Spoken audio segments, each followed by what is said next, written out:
Nageenyi keessan badhaadha kabajamtoota hordoftoota waabee miidiyaa odeeffannoo amma nu gahi qabannee dhiyaannee jirra. Kan isanii dhiyeessuna Abbaasii qophiiwwan keenya yeroo cufaa argachuuf channel keen subscribe like share godhuun hordofaa saniin jedha. Jawaar Mohammad faan akka bahan itti himame Iskindar Naggaan hiikame bahe.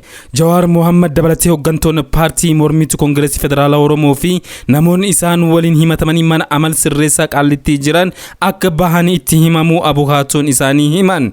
Gamkaaniin paartiin Baaldaraas durtaa'an dhaabicha Iskindar Naggaa hiikamuu isaa gamfuul Facebook isaa irratti barreessuun mirkaneesseera. Dhimma namoota siyaasaa kan irratti gammootummaatti ifatti dubbatamu dhabus guyyaa irraa ministeerri muummee Abiy Ahmed ibsa baaseen dhimma dhiifamaa akeekee jira. Abukaatoon obbo Jawaar faa obbo Tuulii Baay'isaa BBC'tti akka himanitti obbo Jawaar faan akka bahan itti himamuu fi harwaan dukkanaa'eef hin baan jedhaniiru jechuun himi. Dhimmi isaanii mana murtiin qabamee ture akkam akka ta'e hin beekamu. Hangi yoonaa yakkamaadhaa hin jedhamne. Dhimmi isaanii mana murtiin qabamee ture akkam akka ta'e hin beekamu. Hangi yoonaa yakkamaadhaa hin jedhamne. Kanaaf kan ta'uu danda'u himannaan isaanii akka addicitu ta'eeti jechuun obbo Tuuliin himan. Obbo Tuuliin man hidhaa deemuun haalicha akka qulqulleessuuf jedhanis himaniiru. Itoophiyaatti guyyaa har'aa ayyaanni qillee kabajamaa jira. Qaamaan argamuun akka bahanitti himamee xalayaa isaanitti kennuun isaanii hin hafu jechuun akkamiin hiikamuu isaanii hidhamtoonni akka dhagahan isa gaafatamaniif obbo Tuuliin deebisaan isaan kennan galmee obbo Jawaar Mohammad jalatti namoonni 20 ol kan himataman yoo ta'u Qaallittiitti obbo Jawaar Mohammad, Baqqalaa Garbaa, Hamzaa Adaanaa yookaan Hamzaa Booranaa, Mallasaa Dirribsaa fa'aa ni jiru.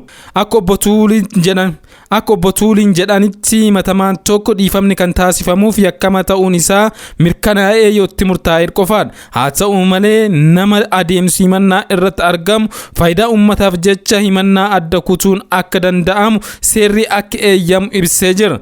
Sabab kana yoo ilaalame dhimmi hidhaarraa hiikamu obbo Jawaar faa himannaan adda cituun wal qabatee jechuun himan. Obbo Jawaar faan akka hiikaman haalli itti murtaa'e ifa akka hin taane kan ibsu obbo Tuuliin mootummaan dambii fi sirna hordofuun hiikuu qaba. Hiikamuun isaanii nu gammachiisus adeemsa hordofee hiikamuu dhabuun isaanii nu yaaddessaa jechuun himi.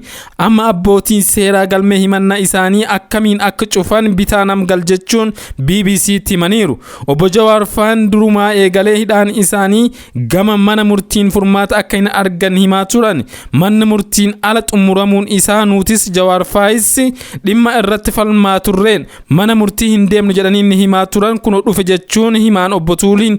Hooggantoonni siyaasaa kunneen ajjeechaa Haacaaluu Hundeessaa hordofee kan hidhaman yoo ta'u waggaa tokko oliif hidhaarra turan.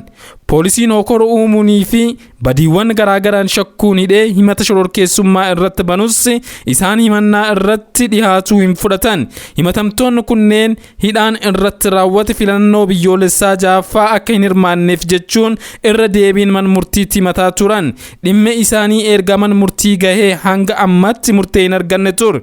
Obbo Jawaar Mohammadii fi obbo Baqqalaa Garbaa dabalatee himatamtoonni 20 ta'an man murtii dhiyaachuun dhimma isaanii hordofuu akka hin barbaanne beeksisuun mana murtiitti argamuu erga dhiisanii bubbulaniiru. Ajajni mana murtii kabajamaa hin jiru kanneen manni murtii bilisa jedheen gad dhiifamaa hin jiran jechuun ture mana murtii kan hafan. Waggaa 3 dur mormii uummataan aangoo biyya bulchuu kan argate ministeerri muummee Abiy Ahmed hidhamtoota siyaasaa hiikuun kanneen biyyaa akka hin seenne dhorkaman akka biyya seenan eeyyamanii turan. Ta'us qeeqxoonni ministeerri muummee Abiy Ahmed boodarra morkattoota isaanii hidha buusuun dirree dimokiraasii fi siyaasaa dhiphisaniiru jechuun himatu.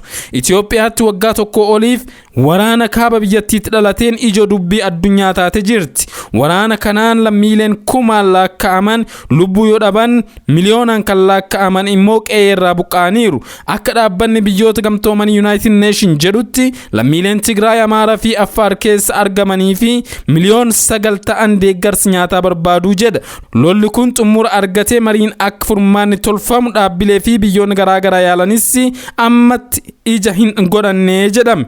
Hordoftoota keenya odeeffannoo kana irratti dabalataan waan arganne kan isanii dhiyeessinu ta'a. Ammaaf nagaa keessanuuf jiraadhaa saniin jenna.